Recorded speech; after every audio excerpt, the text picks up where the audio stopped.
Assalamualaikum warahmatullahi wabarakatuh. Selamat pagi dan salam sejahtera untuk kita semua. Izinkan saya memperkenalkan diri. Nama saya Relita Marlini SH. NPM saya 2010-21014. Saya kelas eksekutif khusus Ilmu Hukum Universitas Islam Riau. Materi yang akan saya presentasikan pada pagi hari ini adalah Filsafat Hukum Pancasila.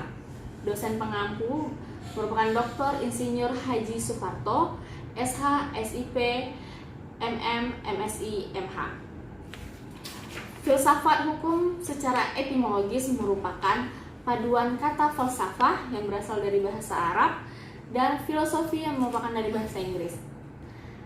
Filosofi yang merupakan kata yang tersusun dari philos dan philein yang berarti kekasih, sahabat, dan mencintai. Sophia yang artinya bijaksana, hikmat, dan arif pengetahuan.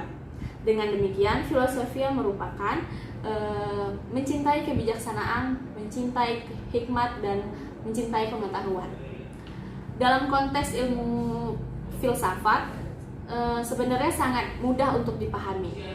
Filsafat adalah suatu bidang ilmu yang senantiasa ada dalam kehidupan manusia. Yang filsafat hukum ini dibagi menjadi dua bagian. Yang pertama, filsafat sebagai produk yang mencangkup arti filsafat sebagai jenis pengetahuan, yang mana pada zaman dahulu terdiri dari teori, sistem, maupun pandangan hidup yang mempunyai ciri-ciri tertentu. Yang kedua, filsafat sebagai problem yang dihadapi oleh manusia itu sendiri karena aktivitas dari berbagai kehidupan bersosial, yang mana kehidupan manusia sangat dinamis. Pengertian filsafat sebagai suatu proses diartikan sebagai bentuk suatu aktivitas yang dalam proses pemecahan masalah menggunakan metode filsafat. Dalam pengertian ini, filsafat merupakan suatu pengetahuan yang bersifat dinamis. Objek filsafat itu dapat meneliti objeknya, yang mana objek itu dibedakan dari dua bagian. Yang pertama, objek material dan objek formal. Objek material merupakan objek pembahasan filsafat yang mencakup segala sesuatu, baik yang bersifat konkret seperti manusia, binatang, benda, maupun ideologi moral yang lainnya. Objek formal yang kedua, objek formal merupakan filsafat yang menyelidiki segala sesuatu guna mengerti hakikatnya yang lebih dalam. Objek formal ialah sudut pandang yang membedakan watak filsafat dan ilmu pengetahuan. Secara menyeluruh mengandung arti bahwa cara berpikir tidaklah sempit, tetapi selalu melihat persoalan dari setiap sudut pandang yang ada. Sifat mendasar artinya setiap kita menganalisa dari setiap sudut pandang yang berbeda tapi bukan untuk menganalisis suatu persoalan dengan untung-untung, tapi harus memiliki dasar yang dapat dipertanggungjawabkan secara ilmiah.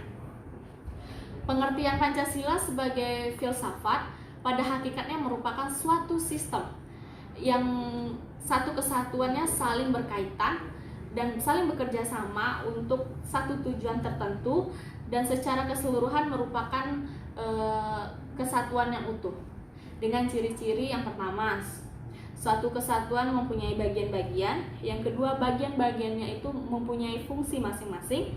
Yang ketiga, saling berhubungan dan saling berkegantungan. Yang keempat, kesemuanya dimaksud untuk mencapai satu tujuan yang sama. Dan yang kelima, terjadi sesuatu dalam lingkungan yang kompleks. Pada hakikatnya, setiap sila merupakan suatu azas sendiri-sendiri, fungsi sendiri-sendiri, dan mempunyai keseluruhan sistem yang dinamis dengan tujuan bersama, yaitu untuk mencapai masyarakat yang adil dan makmur berdasarkan Pancasila. Sila-sila Pancasila sendiri merupakan sistem filsafat yang pada hakikatnya merupakan suatu kesatuan organis. Artinya antara sila antara sila-sila di Pancasila antara satu dengan yang lain saling berhubungan, bahkan saling mengkualifikasi. Pemikiran dasar yang terkandung dalam Pancasila yang misalnya berhubungan dengan Tuhan itu sendiri, dengan sesama, dengan bangsa, dan dengan Republik Indonesia. Pancasila sebagai suatu sistem juga dapat dipahami dengan pemikiran dasar yang terkandung di dalam Pancasila itu sendiri. Pemikiran seperti ini merupakan pola pikir bangsa Indonesia yang dengan demikian suatu sistem dan pengertian kefilsafatan. Sebagai sistem filsafat lainnya seperti materialisme, idealisme, dan nasionalisme maupun yang lainnya.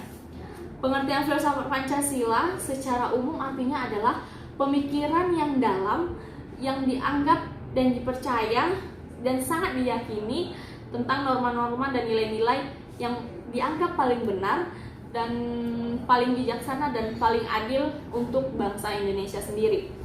Menurut Abdul Ghani, Pancasila merupakan filsafat yang lahir sebagai kolektif ideologi, yang artinya merupakan Pancasila merupakan cita-cita bangsa Indonesia dari seluruh rakyat Indonesia. Pancasila menurut Soekarno dikembangkan lagi dari tahun 1955 sampai berakhirnya masa kekuasaan tahun 1965.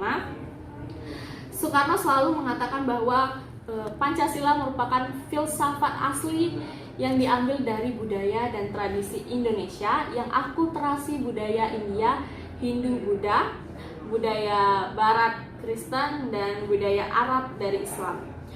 Menurut Soekarno, keadilan sosial terinspirasi dari konsep yang adil. Soekarno tidak pernah menyinggung atau mempropagandakan persatuan. Filsafat Pancasila menurut Soeharto merupakan sistem filsafat yang memiliki dasar ontologis, dasar epistemologis, dan dasar aksiologis yang membedakannya dengan sistem filsafat lain. Secara ontologis, dari kajian Pancasila merupakan sebagai filsafat yang dimaksud sebagai upaya untuk mengetahui hakikat dan dasar-dasar dari sila dari Pancasila tersebut. Pada hakikatnya, dasar Pancasila adalah manusia, sebab Pancasila merupakan objek hukum pokok dari Pancasila itu sendiri. Kemudian hakikat manusia itu semua kompleks kehidupan makhluk hidup, baik sebagai individu maupun juga sosial. Secara lebih lanjut, hal ini dijelaskan bahwa yang berketuhanan yang Maha Esa, yang berkemanusiaan yang adil dan beradab, yang persatuan Indonesia, yang kerakyatan yang dipimpin oleh hikmat kebijaksanaan dalam permusyawaratan dan perwakilan, dan keadilan sosial bagi seluruh, dan keadilan sosial adalah manusia itu sendiri.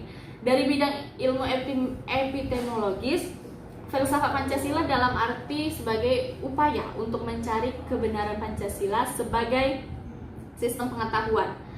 Dan ada 3 dasar epistemologis. Yang pertama, tentang sumber pengetahuan manusia, yang kedua tentang teori kebenaran manusia, dan yang ketiga tentang watak pengetahuan manusia. Bahwa tentang sumber pengetahuan Pancasila, sebagaimana telah dimaksud dan telah diketahui bahwa Pancasila digali dan dari nilai-nilai leluhur bangsa Indonesia itu sendiri yang dirumuskan secara bersama-sama, dan Pancasila sebagai suatu pengetahuan yang memiliki susunan yang bersifat logis. Selanjutnya, sila-sila Pancasila merupakan sebagai suatu sistem aksiologis yang nilai-nilai terkandung di dalam Pancasila yang hakikatnya merupakan suatu kesatuan. Kesatuan sila-sila Pancasila yang berbentuk hierarkis dan piramid. Hal ini dimaksud bahwa setiap nilai terkandung antara sila pertama, sila kedua, sila ketiga, sila keempat, dan sila kelima itu saling berkaitan. Kesatuan nilai Pancasila sebagai suatu sistem filsafat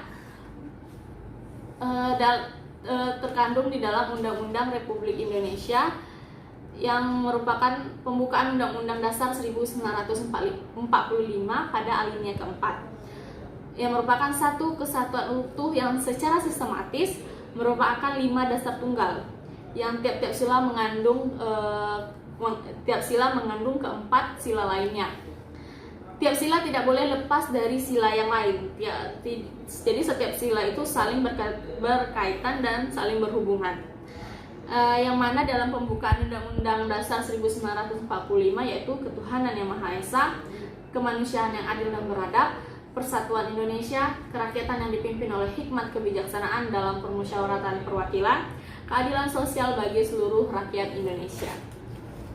Secara filosofis, Pancasila sebagai suatu kesatuan sistem filsafat yang memiliki dasar ontologis, dasar epistemologis, dan dasar aksiologis.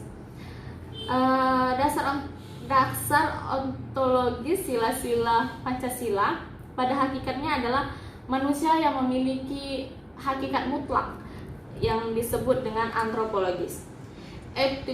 Epistemologis sila-sila Pancasila tidak dapat dipisahkan dengan ontologis karena dasar epistemologis Pancasila tidak dapat dipisahkan, yang terdapat 3 permasalahan yang mendasar, yaitu tentang sumber pengetahuan manusia, tentang kebenaran pengetahuan manusia, dan tentang watak pengetahuan manusia. Dasar aksiologis sila-sila Pancasila juga memiliki satu kesatuan dasar aksiologis, yaitu nilai-nilai yang terkandung dalam Pancasila dan hakikatnya rasa satu kesatuan yang berbagai teori tentang nilai dan sudut pandang yang menentukan pengertian dari arti dan hierarkinya. Pancasila sebagai dasar fundamental bagi negara Republik Indonesia karena bersifat kekal dan abadi. Bangsa Indonesia meyakini nilai-nilai Pancasila sebagai filsafat yang paling baik, yang paling benar, yang paling bijaksana dalam mempedomani kehidupan bermasyarakat, berbangsa, dan bernegara. Dengan demikian, dapat dikatakan bahwa nilai-nilai Pancasila merupakan nilai dasar fundamental atau tetap dan tidak dapat diubah, karena bangsa Indonesia, rakyat Indonesia sangat percaya bahwa Pancasila merupakan yang paling baik dan yang paling benar sebagai pedoman hidup dalam berbangsa dan bernegara. Pancasila sebagai ideologi bangsa dan negara Indonesia. Demikianlah presentasi saya pada pagi hari ini. Saya selaku pemapar memohon maaf apabila terdapat kesalahan maupun kekurangan, dan semoga yang saya paparkan bisa bermanfaat untuk kita semua. Wassalamualaikum warahmatullahi wabarakatuh. Selamat pagi.